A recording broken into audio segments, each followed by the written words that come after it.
Cockroach Janata party கேட்கவே காமெடியாக இருந்தாலும் இன்றைக்கி இந்தியா முழுமைக்கும் நம்பர் ஒன் ட்ரெண்டிங்கில் ட்ரெண்டிங்னா உங்கள் வீட்டு ட்ரெண்டிங் எங்கள் வீட்டு ட்ரெண்டிங் இல்லை முக்கா ஒன்றா நம்பர் ட்ரெண்டிங்கில் போய்கிட்டு இருக்கு காக்ரோச் ஜனதா பார்ட்டி.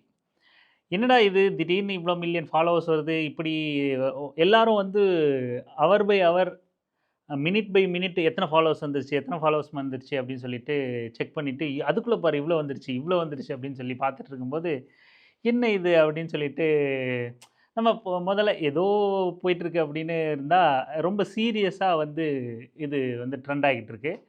வழக்கம் போல் நம்ம வந்து சும்மா இளைஞர்களோட ஆர்வத்தை அவங்க ஒரு விஷயத்தில் மூழ்கி கிடக்கிறத கவனிக்காமல் விட்டோம்னா அது தவறாக போயிடும் அப்படிங்கிறதுனால என்னன்னு கவனிக்க ஆரம்பித்தா அது இந்திய அளவில் மிகப்பெரிய அளவில் ட்ரெண்ட் ஆகிக்கிட்டும் பேசு பொருளாகவும் ஆகிக்கிட்டு இருக்கு. எதனால் இது பேசு பொருள் ஆகிக்கிட்டு இருக்கு அப்படின்னா இன்றைக்கி இப்போ நம்ம பேசிக்கிட்டு இருக்கிறதுக்குள்ளே கிட்டத்தட்ட 1,60,00,000 ஃபாலோவர்ஸ் வந்து இந்த காக்ரோச் ஜனதா பார்ட்டிக்கு வந்து அந்த அந்த அந்த பேஜுக்கு வந்து வந்திருக்கு. இப்போ நம்ம பேசிக்கிட்டு இருக்கிற இந்த நேரம் வரைக்கும் கிட்டத்தட்ட ஒரு 4-5 நாளுக்குள்ளே 1,60,00,000 ஃபாலோவர்ஸை பெற்றிருக்கு அந்த பேஜ். என்னடா இது, உலக புகழ்பெற்ற ரொனால்டோ கூட சமூக வலைதளத்தில் முதல் முறையாக வரும்போது கிட்டத்தட்ட 1 மணி நேரத்துலேயும் என்னமோ 10 லட்சம் ஃபாலோவர்ஸ் வந்ததாக சொன்னாங்க. சரி, அது கூட நியாயம்தான். அவருக்கு வந்து உலகம் ஃபுல்லாக ரசிகர்கள் இருக்காங்க.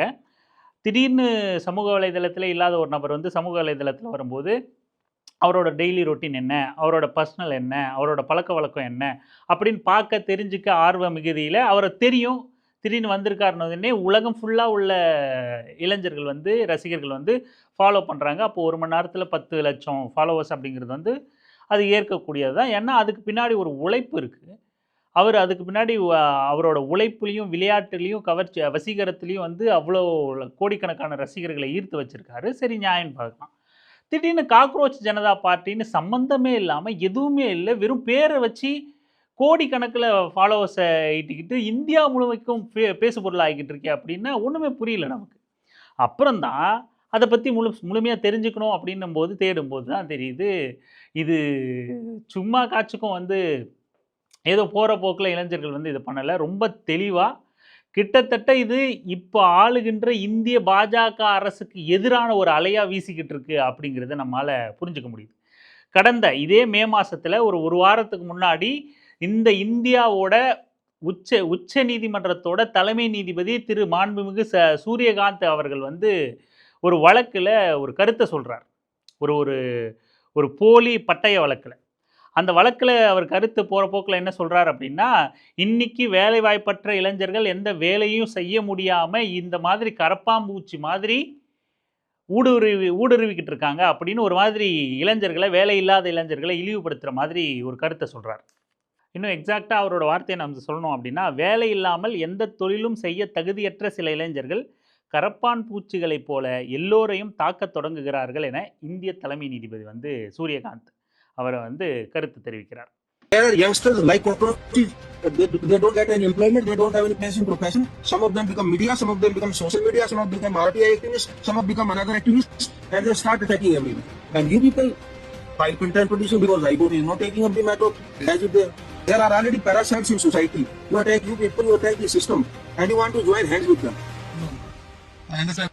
இது வந்து இளைஞர்கள் கிட்ட வந்து ஒரு ஒரு ஒரு மாதிரி ஒரு கோபத்தை வெளிப்படுத்துது. அதை வந்து அபிஜித் தீப்கே அப்படின்னு ஒரு 30 வயதான இளைஞர் வந்து இந்த கருத்தை எடுத்து போட்டு, ஆமாம், இன்றைக்கி இந்தியாவில் நீங்கள் சொல்கிற மாதிரி வேலை இல்லாத கரப்பாம்பூச்சிகளாக தான் நாங்கள்லாம் வாழ்ந்துக்கிட்டு இருக்கோம்.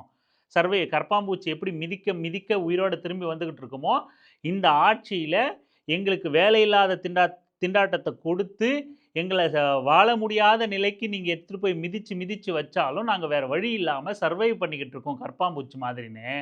அதையே சர்க்காசமாக காக்ரோச் ஜனதா பார்ட்டி அப்படின்னு ஒரு லேபிளில் ஒரு சமூக வலைதளத்தில் ஒரு கட்சியை தொடங்குறாரு. ஒரு சர்க்காஸ்டிக்காக, ஒரு கிண்டலாக நீதிபதியோட வார்த்தையை சர்க்காசம் பண்ணுறதுக்காக வந்து அந்த மாதிரி ஒரு பார்ட்டியை வந்து தொடங்குறாரு. இவர் யார் அப்படின்னா, இந்த அபிஜித் தீப்கே அப்படிங்கிறவர் வந்து 2020 டெல்லி தேர்தலில் ஆம் ஆத்மி கட்சிக்காக வந்து சமூக வலைதள ஐடி விங்கில் வந்து ஒர்க் பண்ணதாக சொல்லப்படுது. அந்த அனுபவம் உள்ள ஒரு இளைஞராக சொல்லப்படுது.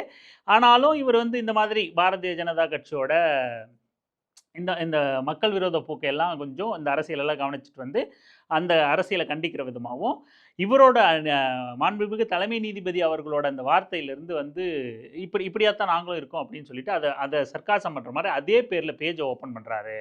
அது கொஞ்சம் கொஞ்சமாக பேசு பொருளாகி இளைஞர்கள் எல்லாரும் இந்த தலைமுறையினர் ஜென்சி கிட் எல்லாம் வந்து ஆமாம் இந்த கருத்து சரிதான் அப்படிங்கிறத வலு சேர்க்கிற விதமாக ஃபாலோவர்ஸ் வந்து விறுவிறுன்னு லட்சமாகுது, 10 லட்சம் ஆகுது, மில்லியன் ஆகுது, 10 மில்லியன் ஆகுது. இன்னைக்கு கிட்டத்தட்ட 15 மில்லியனை கடந்து 1,60,00,000 கடந்து இன்னைக்கு ஃபாலோவர்ஸ் வந்து எல்லாரும் இதுக்கு எவ்வளோ ஃபாலோவர்ஸ் வந்துருச்சு அப்படின்னு கியூரியாசிட்டியாக ஒரு ஆர்வம் மிகுதியில் செக் பண்ணுற அளவுக்கு அந்த பேஜோட ஃபாலோவர்ஸ் வந்து கூடிக்கிட்டே போகுது.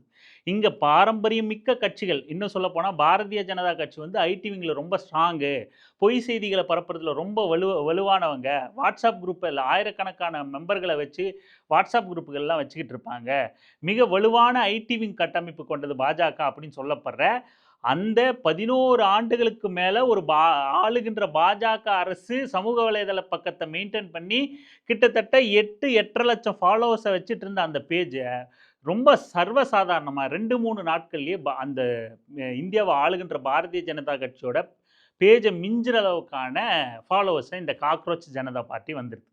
அடுத்து காங்கிரஸோட ஃபாலோவர்ஸையும் இன்னைக்கு மிஞ்சிருச்சு. காங்கிரஸ் கிட்டத்தட்ட 11.5 மில்லியன் ஃபாலோவர்ஸ் வச்சுருக்காங்க, 10 லட்சத்துக்கும் அதிகமாக 11.5 லட்சங்கன்னு நினைக்கிறேன் வச்சுருக்காங்க. அதை மிஞ்சுற அளவுக்கான அதையும் இன்றைக்கி கடந்து போய் கிட்டத்தட்ட 16 மில்லியன் ஃபாலோவர்ஸை காக்ரோச் ஜனதா பார்ட்டி வந்து கொண்டு வந்திருக்கு. இதுக்கு ஒரு வெப்சைட் ஓப்பன் பண்ணியிருக்காங்க, இன்ஸ்டாகிராம் பேஜ் வச்சுருக்காங்க, யூடியூப், ஃபேஸ்புக்குன்னு எல்லாத்துலேயும் வச்சுக்கிட்டு, ட்விட்டரு எல்லாத்துலேயும் சமூக வலைதள பக்கங்களை ஓப்பன் பண்ணிவிட்டு, வெப்சைட்டை ஓப்பன் பண்ணிவிட்டு, இந்த பார்ட்டியில் உறுப்பினராக சேர்றதுக்கான அடிப்படை தகுதி என்ன அப்படின்னா, நீங்கள் வேலை இல்லாமல் இருக்கணும், சோம்பேறியாக இருக்கணும், அதிக நேரம் இன்டர்நெட்டில் நேரத்தை செலவு பண்ணக்கூடிய மூளை சுறுசுறுப்பு கொண்ட மூளையில் புரட்சகர சிந்தனை கொண்டவர்களாக இருக்கணும் அப்படிங்கிற மாதிரி அதே சர்க்காஸ்டிக்கான வழியிலேயே அவங்களோட உறுப்பினர் சேர்க்கையும் வச்சுருக்காங்க. இதையெல்லாம் இளைஞர்கள் பார்த்து படித்து ரொம்ப தீவிரமாக இந்த எதிர்வினைகள் ஃபாலோவர்ஸ் கூடுறது கிட்டத்தட்ட நம்ம எதாவது ஒப்பிட்டுக்கணும்னா இந்த ஆளுகின்ற இந்திய அரசுக்கு ஒரு பார்வையில் இது இந்தியாவுக்கே எதிரான ஒரு அலையாக தான் நம்ம பார்க்கணும். அதாவது ஆளுகின்ற அந்த அரசு கட்டமைப்பின் மீது. நீங்கள் இப்போ கொஞ்சம் காலமாக பார்த்தீங்கன்னா இந்த ஜென்சி கிட் புரட்சி அப்படிங்கிறது வந்து வெகுவாக இந்திய அளவில் இல்லை, கிட்டத்தட்ட உலக நாடுகள் தழுவி பல இடங்களில் வந்து நடந்துக்கிட்டே இருக்குது. இலங்கையில் ஜனாதிபதி மாளிகையை அடித்து நொறுக்கிறாங்க, ஜனாதிபதியை ட்ரௌசரை உருவி ஓட விட்டாங்க, ராஜபக்சே குடும்பம்லாம் துண்டக்கானும் துணியக்கானும்னு ஓடிச்சு. நேபாளத்தில் நடந்துச்சு, பங்களாதேஷில் நடந்துச்சு, இப்படி பல்வேறு நாடுகளில் வந்து ஜென்சி கிட் புரட்சி நடந்துச்சு. ஆனால் இந்தியாவில் அப்படி ஒன்று நிகழலை. இங்கே வெவ்வேறு மாதிரியான அரசியல் வந்து பேசப்பட்டுக்கிட்டே இருந்துச்சு. அது அப்படி ஒன்று நிகழலை அப்படின்னு நினச்சிக்கிட்டே இருக்கிற நேரத்தில் வெகுவாக பெரிய அரசியல் சிம்பாலிக் அலைகள் எல்லாம் எதுவும் தெரியாமல் தமிழ்நாட்டில் வந்து வாக்கு அரசியலில், தேர்தல் அரசியலில் திடீர்னு ஒரு மாற்றம் வந்து நிகழ்ந்துச்சு. ஓகே, நம்ம இதை அந்த ஜென்சி கிட்ட அந்த புரட்சியோட வேணா இந்த மாதிரியான ஒரு தேர்தல் புரட்சின்னு ஒப்பிட்டு புரிஞ்சுக்கலாம் அப்படின்னு நினச்சிக்கிட்டு இருக்கிற நேரத்துக்குள்ள இந்திய அளவில் காக்ரோச் ஜனதா பார்ட்டி வந்து வேகம் எடுத்து பல கட்சிகள், பாரம்பரியம் மிக்க கட்சிகள் பல ஆண்டுகளாக முயற்சி பண்ணி தங்களுக்கு உறுப்பினராக சேர்க்க முடியாத விஷயத்த 4 நாள் 5 நாளில் இந்த காக்ரோச் ஜனதா பார்ட்டி வந்து ரொம்ப எளிமையாக கடந்து வென்றுடுச்சு. இதெல்லாம் தாண்டி இவங்க என்ன சொல்கிறாங்கன்னா, ஒரு கட்டத்தில் இவங்களுக்கான கொள்கையை வெளியிடுறாங்க, ஒரு 5 நிபந்தனையை வெளியிடுறாங்க. அது என்ன அப்படின்னா, 1, ஓய்வு பெற்ற நீதிபதிகளுக்கு வந்து ஓய்வு பெற்ற பிறகு எந்த சலுகையும் இருக்கக்கூடாது, அவங்க வந்து இந்த எம்பியாக ஆகிறது, அரசியலுக்குள்ளே வர்றது இதெல்லாம் இருக்கக்கூடாது, நீதிபதிகளுக்கு ஓய்வு பெற்ற பின் சலுகை இல்லை, உச்ச நீதிமன்ற தலைமை நீதிபதி முதல் அனைத்து நீதிபதிகளுக்கும் ஓய்வு பெற்ற பின் எந்த சலுகையும் வழங்கப்படக்கூடாது. சலுகைங்கிறத விட அவங்க என்ன மீன் பண்ணுறாங்கன்னா, அரசியலுக்குள்ள நாடாளுமன்றத்துக்குள்ளே பதவி வாங்குறது, சட்டமன்றத்துக்குள்ளே பதவி வாங்குறது, இது மாதிரியான வேலைகளை செய்யக்கூடாது அப்படின்னு ரொம்ப ஸ்ட்ரிக்டாக சொல்கிறாங்க. அதுக்கு பிறகு ஒவ்வொரு செல்லுபடியான வாக்கையும் பாதுகாக்கப்படணும், சிஜேபி கட்சி ஆட்சிக்கு வந்தால் வாக்கு திருடுறதை தடுப்போம் அப்படின்னும், ஒரு தகுதி உள்ள வாக்காளர் வந்து நீக்கப்பட்டாலும் யூபிஏ சட்டத்தின் கீழே இந்திய தலைமை தேர்தல் அதிகாரி கைது செய்யப்படணும் அப்படிங்கிற கோரிக்கை வச்சுருக்காங்க. பெண்களுக்கு 50% இடஒதுக்கீடு கொடுக்கணும் அப்படின்றாங்க. அதுவும் குறிப்பாக அதில் டேர்ம்ஸ் அண்ட் கண்டிஷன் போட்ட மாதிரி 50% இடஒதுக்கீடு கொடுக்கணும். ஆனால் நாடாளுமன்ற எண்ணிக்கையை நீங்கள் அதிகரிக்கக்கூடாது, டீலிமிட்டேஷன் செய்யாமையே இப்போ இருக்கிற எண்ணிக்கையிலே 50% இடஒதுக்கீடை கொடுக்கணும், சுயாதீன ஊடகம் கோடி ஊடகம் அல்ல அப்படின்னு. அது என்ன சொல்ல வராங்கன்னா, அம்பானி அதானி மாதிரி இப்போ நிறைய மீடியா கம்பெனி செய்தி ஊடகங்கள் அம்பானியும் அதானியும் வாங்கி போட்டு அவங்க கண்ட்ரோலில் இயங்கிக்கிட்டு இருக்கு. நிறைய வட இந்திய ஊடகங்கள் இங்கே விஜய் டிவி உட்பட அவங்க அம்பானி தான் வாங்கிட்டாப்ல. அவர் வாங்கினதுக்கு அப்புறம் தான் நீட் தேர்வுக்கு எதிரான விவாதம் வரும்போது அப்படி ஒரு ஷோ வந்து கோபிநாத் அவர்கள் ஆங்கர் பண்ணி அது முழுமை பெற்று அதனோட ட்ரெய்லர் வந்து வைரல் ஆன உடனே அந்த ஷோவையே போடாமல் முடக்கினாங்க. அம்பானி கையில் அந்த சேனல் கைமாறின பிறகு இப்படி பெரும் முதலாளிகள் கிட்ட வந்து ஊடகம் இருக்கக்கூடாது, சாதாரண நபர்கள் கிட்ட மக்கள் கையில் ஊடகம் இருக்கணும், அப்படி இந்த பெருமுதலாளிகள் கிட்ட இருக்கிற ஊடகம் முடக்கப்படணும், அவங்களுக்கு லைசன்ஸ் தரக்கூடாதுன்னு கோரிக்கை வச்சிருக்காங்க. அரசியல் தாவலுக்கு 20 ஆண்டு தடை. ஒரு கட்சியிலிருந்து இன்னொரு கட்சிக்கு எம்எல்ஏக்கள் வந்து குதிரை பேரத்தினால மாறுறாங்க அப்படின்னா அதுக்கு அப்படி மாறின ஒருத்தர் வந்து அடுத்த 20 ஆண்டுகளுக்கு வந்து தேர்தலே நிற்கக்கூடாது, தடை விதிக்கணும் அப்படின்னு ரொம்ப தற்கால அரசியலை பாஜக எந்த மாதிரியான அரசியல்லாம் கையில் எடுத்து வந்து இங்கே சீரழிவு அரசியலை இந்தியா முழுமைக்கும் செஞ்சுக்கிட்டு இருக்கோ அதை எதிர்த்து ஒரு அறிக்கையை 5 அம்ச கோரிக்கையை இந்த காக்ரோச் ஜனதா பார்ட்டி வந்து வெளியிடுது. இதனோடும் ஒரு படி மேலே போய் பீகாரோட பாங்கிப்பூர் இடைத்தேர்தலில் நிற்கிறதுக்கான ஆலோசனையும் நடத்திக்கிட்டு இருக்கிறதா ஒரு செய்திகள் வருது. இது எந்த அளவுக்கு உண்மைத்தன்மையாக இருக்க போது இல்லை செய்து காட்ட போகிறாங்க. ஏன்னா மிகப்பெரிய ரீச் இந்திய அளவில் திடீர்னு ஒரு விஜய் வந்து இங்கே முதலமைச்சரான மாதிரி திடீர்னு காக்ரோச் ஜனதா பார்ட்டி வந்து இந்திய அளவில் ஒரு பெரிய தாக்கத்தை ஏற்படுத்திக்கிட்டு இருக்கு. இது வெறும் சோசியல் மீடியாவில் மட்டும் இயங்க போதா இல்லை இது களத்துக்கு வரப்போதா? ஒருவேளை அப்படி களத்துக்கு வந்தால் இங்கே பாரம்பரியமாக பேசப்பட்டுக்கிட்டு இருந்த அரசியல் வந்து ஜஸ்ட் லைக் தட் அப்படின்னு சொல்லிட்டு இறக்கி விடப்பட்டுச்சோ அது போல் இந்திய அளவில் நீங்கள் காங்கிரஸ் பாஜகன்னு அடிச்சுக்கிட்டு இருந்ததெல்லாம் போதும், தயவு செஞ்சு நீங்கள் வழியை விடு அப்படின்னு சொல்லிட்டு தூக்கி போட்டு இது இந்திய அளவில் ஒரு ஜென்சி புரட்சி வெடிக்கிறதுக்கான ஒரு அறிகுறியாக கூட இருக்கலாம் அப்படின்னு தான் கருதப்படுது. எனக்கு தெரிஞ்சு போய்கிட்டு இருக்கிற போக்கை பார்த்தா மோடி வந்து வெளிநாட்டில் போய் ரீல்ஸ் போட்டுக்கிட்டு இருக்கிறது, மெலானிக்கு மெலோடி சாக்லேட் கொடுக்கறது, மறைமுகமாக அந்த சாக்லேட் கம்பெனிக்கு விளம்பரம் பண்ணி அதனோட ஸ்டாக் கிளியரன்ஸ் சேலுக்கு உதவுறது, பெட்ரோல் டீசல் விலையை தினம் ஏற்றுறதுக்கான வழிவகையை செஞ்சு மக்கள் தலையில் குண்டை தூக்கி போடுறது, தங்கம் வாங்காத பெட்ரோலை சேமி அப்படின்னு சொல்கிறது, இப்படின்னு மக்களுக்கு தொடர்ச்சியாக ஷாக்கு மேலே ஷாக்கை கொடுத்துக்கிட்டு இருக்கிற மோடி ஆட்சியை தூக்கி எரிஞ்சு இங்கே ஜென்சி புரட்சி வெடிக்க இது ஒரு காரணமாக இருந்தாலும் கூட ஆச்சரியப்படுறதுக்கு இல்லை. அப்படியான ஒரு மனநிலை கொண்ட இளைஞர்கள் தான் தொடர்ந்து வேகமாக இந்த காக்ரோச் ஜனதா பார்ட்டியில் அதை ஃபாலோவர்ஸாக இணையிறாங்க. இது வெகுவாக இந்த இந்திய கட்டமைப்பு தொடர்ந்து இளைஞர்களை வந்து நீங்கள் தியாகம் செய்யணும், அதை பண்ணணும் இதை பண்ணணும்னு வேலைவாய்ப்பு உருவாக்காமல் இந்த மக்கள் மீதே இளைஞர்கள் மீதே பழி போடுற செயலுக்கு எதிரான நடவடிக்கையா, குறிப்பாக பாரதிய ஜனதா கட்சிக்கு எதிரான நடவடிக்கையா, இந்த கட்டமைப்புக்கு எதிரான நடவடிக்கையாக நம்ம பார்க்க நேரிடுது. அப்படியான ஒரு வேகமாக நம்ம இதை பேசி முடித்து நாளைக்கு இந்த பதிவு வெளியே வர்றதுக்குள்ளே 2 கோடி ஃபாலோவர்ஸை தாண்டி அது நகர்றதுக்கான அத்தனை சாத்தியக்கூறுகளும் இருக்குது. அவ்வளோ வேகமாக பரவிக்கிட்டு இருக்குது.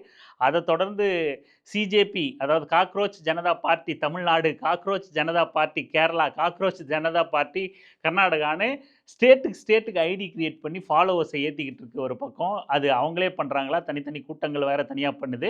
இப்படியான மிகப்பெரிய இந்திய அளவில் இது ஒரு பேசு பொருளாக மாறிக்கிட்டு இருக்கு.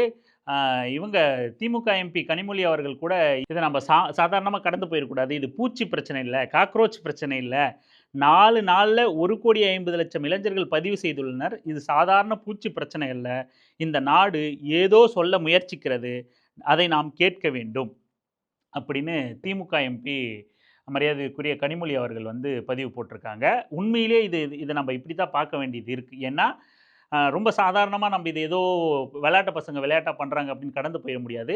இங்கே சோஷியல் மீடியானால இங்கே ஒரு ஆட்சி மாற்றம் நிகழ்ந்திருக்கு. இன்றைக்கி செய்கிற தவறுகளை எல்லாம் ஆமாம் அது ஒரு தவறே இல்லாத போல விளம்பரத்தையும் இங்கே ஏற்றுக்கிற மாதிரியான ஒரு பிரபகண்டா நடந்துக்கிட்டு இருக்கு. இந்திய அளவில் 4 நாளில் 1.5 கோடி பேர் உறுப்பினர்களாக ஒரு நீதிபதி அவர்களோட கருத்துக்கு எதிர்வினை ஆற்றியிருக்காங்க அப்படின்னா இதை சாதாரணமாக கடந்து போயிட முடியாது. இந்த தலைமுறை வந்து எதையோ ஒன்று சிந்திக்குது, ஏதோ ஒன்று வேகமாக செயல்படணும்னு நினைக்குது.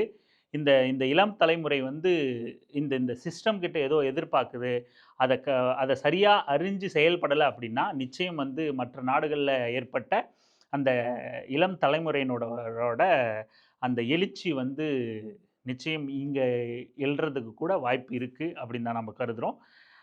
இந்தியா முதலாளிகளுக்கு நரேந்திர மோடி அரசு வந்து முதலாளிகளுக்கு சேவகம் செய்யாமல் இளைஞர்களோட வாழ்வாதாரத்தில் கவனம் செலுத்தினா அந்த இளைஞர்களை கொஞ்சம் சமாதானப்படுத்தலாம் அப்படின்னு நம்ம கருதுகிறோம். அதை தவிர்த்துட்டு நாங்கள் தினம் சாக்லேட் விற்க போவோம், தினம் நாங்கள் பெட்ரோல் டீசல் விலையை ஏற்றுவோம், தினம் நகை விலைக்கு டேக்ஸ் போட்டு ஏற்றுவோம், இந்த மாதிரி பெட்ரோல் டீசலை நீங்கள் பாதுகாக்கணும், சேவ் பண்ணுங்கள், வீட்டில் ஒர்க் ஃப்ரம் ஹோம் பண்ணுங்கள், காலகாலமாக ஒர்க் ஃப்ரம் ஹோமே வேலை இல்லாமல் பண்ணி வச்சுருக்கீங்க, அதையே இன்னும் சரி பண்ண முடியல.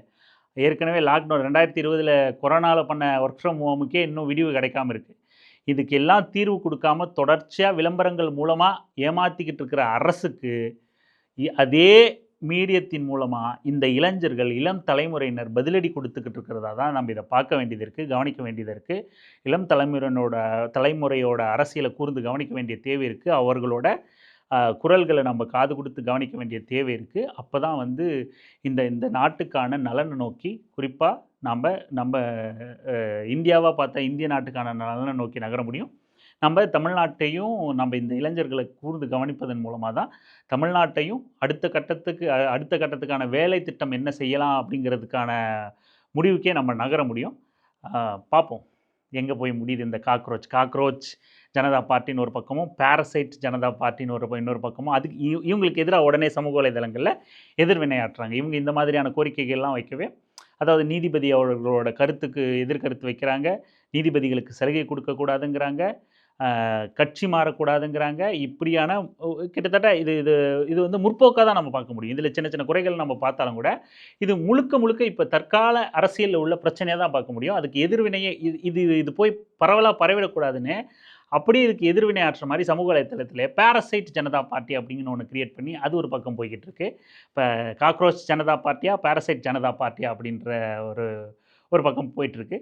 பார்ப்போம் இது எங்கே போய் முடியுது அப்படிங்கிறத. தொடர்ந்து பேசலாம். தொடர்ந்து இணைந்திருங்கள் அரசியல் வெங்காயம் சேனலுடன். நன்றி.